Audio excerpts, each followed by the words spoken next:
Hello दोस्तों, आज फिर लेकर आए हैं हम एक नई कहानी। अगर आपको अच्छी लगे तो लाइक करें, शेयर करें, सब्सक्राइब करें।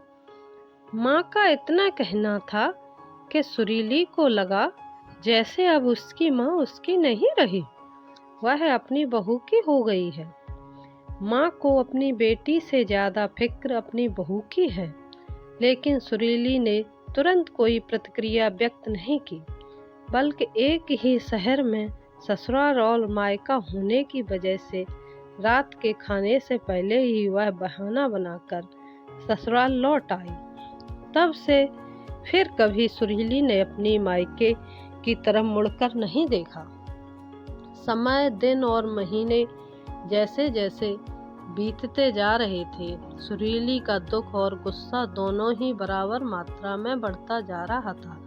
6 महीने पहले जब वह अपने मायके गई थी और वहां उसने जो देखा, उसने महसूस किया कि उसके उपरांत दोबारा फिर कभी सुरीली का मन अपने मायके जाने का नहीं हुआ।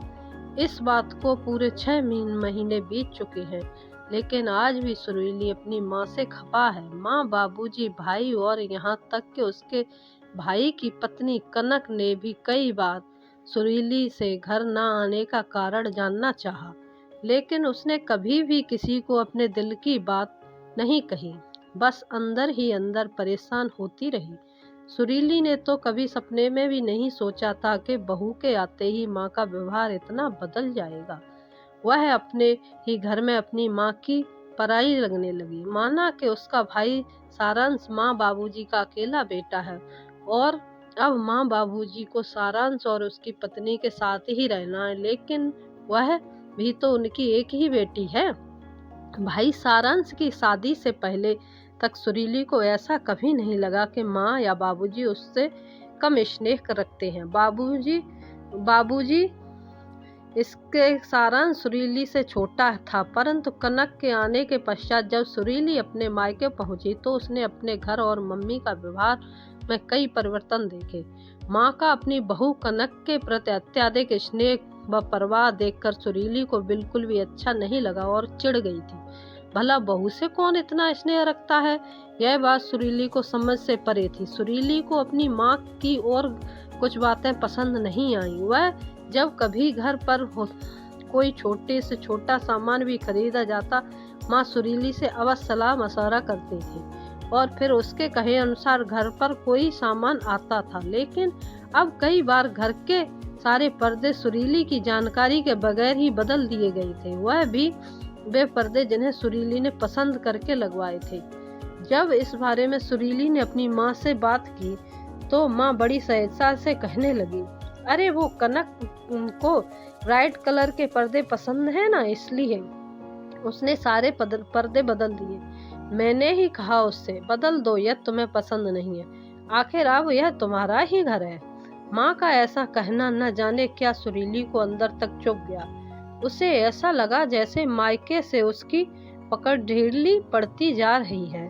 अब भी सुरीली को मायके आए चंद घंटे ही हुए थे कि सुरीली से कनक बोली, दीदी आपको आलू चाट बहुत पसंद है ना, मैंने सारी तैयारी करके रखी है, आपके लिए बनाकर ले आऊं? यह सुन सुरीली ने थोड़ा सा अच्छा महसूस किया और वह तनक कर बोली, हाँ बना लाओ। और साथ ही साथ सुरीली ने रात के खाने का मेन्यू लिस्ट भी कनक को बता दिया। तभी सुरीली की माँ बोली, सुरीली तुम भी जाकर किचन में कनक का हाथ बटाओ, वह अकेली यह सब नहीं कर पाएगी। माँ का इतना कह करना था कि सुरीली को ऐसे लगा जैसे अब उसकी माँ उसकी नहीं रही, वह अपनी बहू की हो गई है। माँ को अपनी बेटी से ज्यादा फिक्र अपनी बहू की है, लेकिन सुरीली ने तुरंत कोई प्रतिक्रिया व्यक्त नहीं की, बल्कि एक ही शहर में ससुराल और मायका होने की वजह से रात के खाने से पहले वह बहाना बनाकर ससुराल लौट आई। तब से फिर कभी सुरीली ने अपने मायके की तरफ मुड़कर नहीं देखा। एक शाम जब सुरीली मार्केट से घर पहुंची तो उसने देखा कि उसकी ननद मधु अपने बच्चों के साथ घर आई हुई है। यह देख सुरीली अंदर ही अंदर कसमसा कर रह गई। मधु का आना उसे कतई पसंद नहीं था और उससे भी अधिक मधु का यह आकर अनायार अनावश्यक हस्तक्षेप करना तो उसे बिल्कुल पसंद नहीं आता था। मधु का ऐसा व्यवहार सुरीली को अपने आत्महीनता का बोध कराता था। अक्सर मधु को बेतकल्लुफ होना, उसके बच्चों की सारी जिम्मेदारी सुरीली पर डालकर आराम से बतियाना, अपनी सहेलियों से मिलने और घूमने चले जाना, यह सब सुरीली को परेशान करता, क्योंकि मधु के ऐसा करने से सुरीली घर पर सारे काम का बोझ आ जाता था।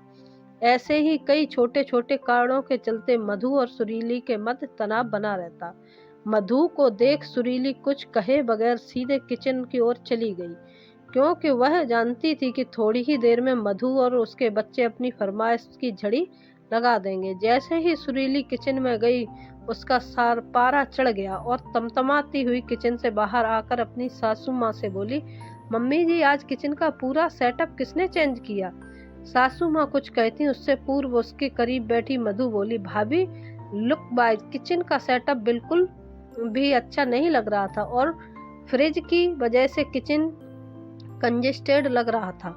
माइक्रोवेव की सही जगह पर नहीं था, इसलिए मैंने इन सब की जगह बदल दी। मधु का इतना कहना था कि सुरीली और मधु के बीच कहासुनी हो गई। सुरीली गुस्से से अपने कमरे में आ गई और आंसू बहाने लगी। माँ से वैसे ही सुरीली नाराज चल रही थी, सो उसने अपने बाबूजी को फोन पर सारा वृतांत कह सुनाया। धैर्यपूर्वक सुरीली को सुनने के पश्चात बाबूजी बोले, किसी भी माँ या सास के लिए अपनी बेटी और बहू दोनों के मध्य सामंजस्य स्थापित करवाना इतना आसान नहीं होता। मायके में जितना अधिकार बेटी का होता है, उतना ही हक बहू का भी होता है।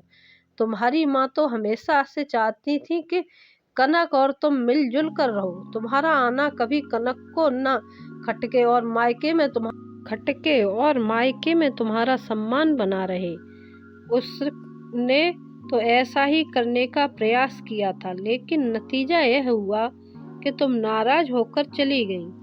क्या ये मैं नहीं जानता? बाबूजी, यह सब सुन सुरीली को अपनी सोच पर पछतावा हुआ। उसके मन में अपनी माँ के प्रति जो गुस्सा और गलतफहमी थी, वह सब दूर हो चुकी थी।